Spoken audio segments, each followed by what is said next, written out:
Hey friends, it's been a few weeks, but I am so ready to have some coffee with you again. So I hope that you'll be able to pause this episode for a moment, go get your favorite cup of coffee or tea if you're a tea person, because I know a lot of you are, and sit down, pull up a chair, and we can have a little virtual coffee date together for today's Coffee with Gabi episode of Pain to Passion Live. Let me tell you a little story. I've told bits and pieces of this, and I'm sure more will come out, but right now, this part of this story is feeling very profound to me.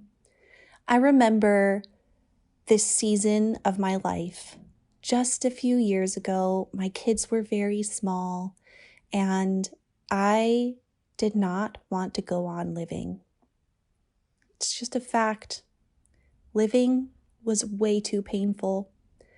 I remember driving across a bridge regularly and thinking how easy it would be to drive off the side of that bridge.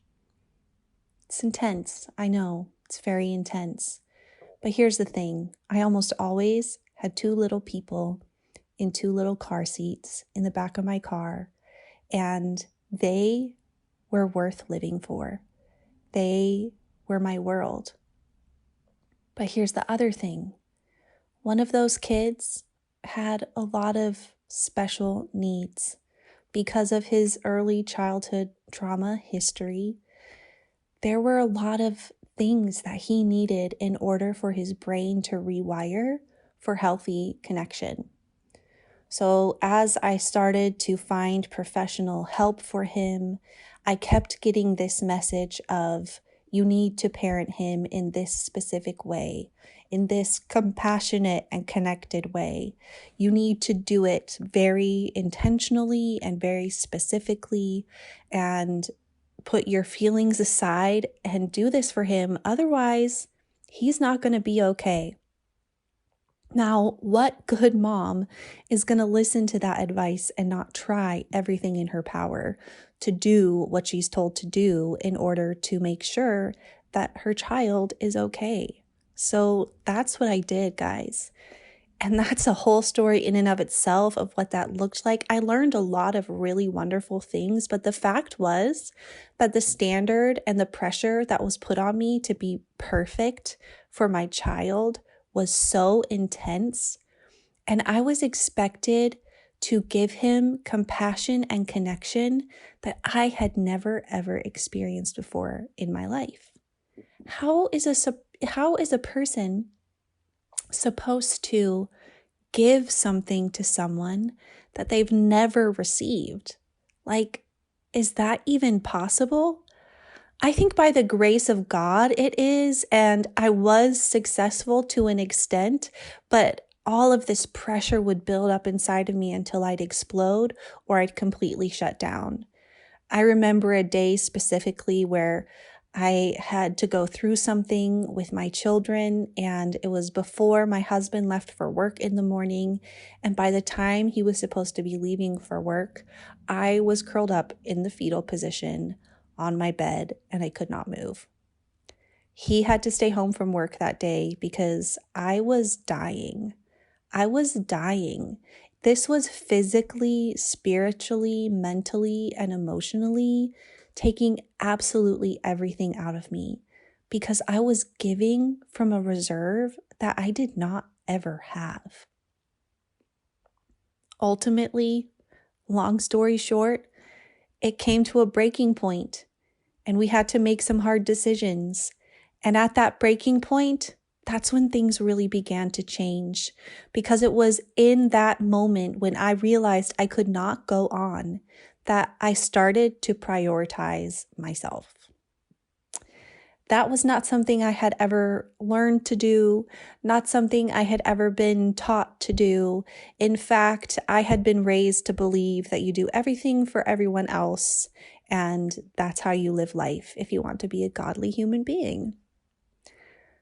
But it was so upside down. It was so not the way that things are intended to be. And I had no choice at that point. It was either get myself the help that I need and love myself enough to take care of me, or watch as I and my family completely disintegrated. So that's what I did.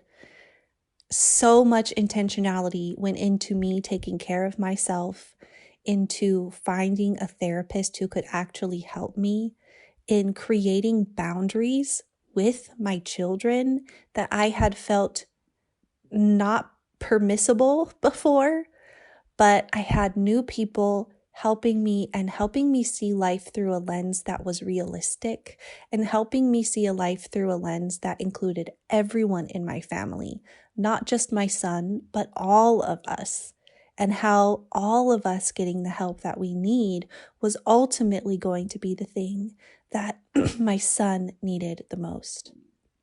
So I did, and I have been, and I'm continuing to learn to allow the connection and the compassion that I need to give to my children for them to be healthy and well.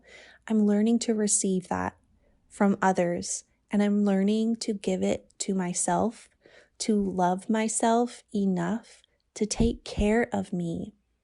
And do you know what happens when you do that? When you choose to prioritize your health and your healing?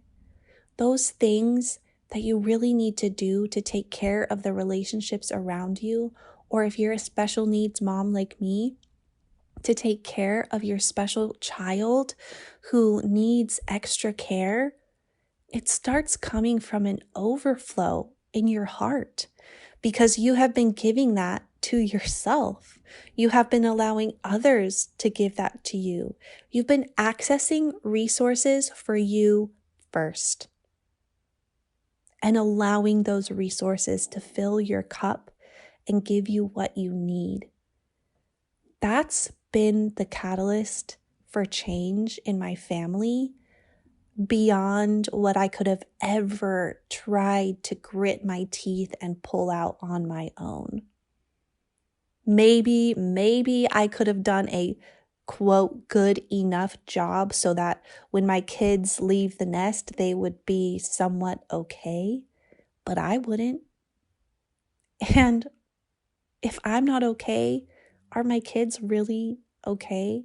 Because kids feel that, right? The people around you feel that.